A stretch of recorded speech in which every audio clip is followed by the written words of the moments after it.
మీకు తెలుసా, లాకర్లలో భారతీయుల ఇళ్లలో 3,20,00,000 కిలోల బంగారం నిద్రపోతోంది. ప్రపంచంలో మరే దేశంలో కూడా ఇంత బంగారం లేదు. భవిష్యత్తులో ఈ రికార్డును టచ్ చేసే దేశం కూడా రాదు. బట్ ఇంతటి కుబేర సామ్రాజ్యాన్ని లాకర్లలో పెట్టి తాళం వేసి కూర్చుంది భారత్. అందుకే 15% బంగారం బయటకు వచ్చినా చాలు, ఇండియా ప్రపంచంలోనే నంబర్ 1 పొజిషన్కు వెళ్తుంది. ఈ ప్రయత్నంలో భాగంగానే గోల్డ్ రీసైక్లింగ్ కు పిలుపునిచ్చారు ప్రధాని మోదీ. ఇంతకీ ఏంటి గోల్డ్ రీసైక్లింగ్?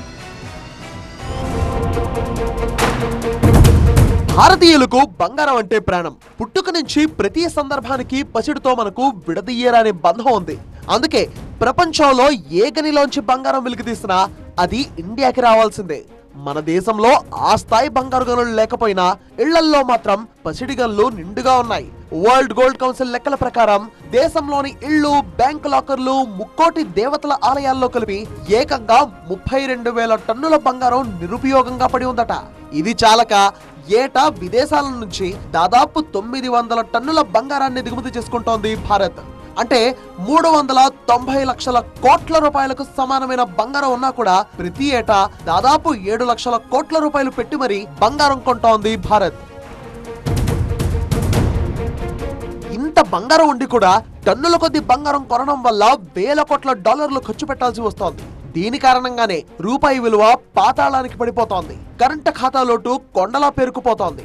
అందుకే దీనికి చెక్ పెట్టడానికే ప్రధాని మోదీ లాకర్లలో నిద్రపోతున్న బంగారాన్ని మేల్కొల్పేందుకు గోల్డ్ రీసైక్లింగ్ అనే కాన్సెప్ట్ ను తెరపైకి తెచ్చారు. ఇంతకీ ఏంటి గోల్డ్ రీసైక్లింగ్?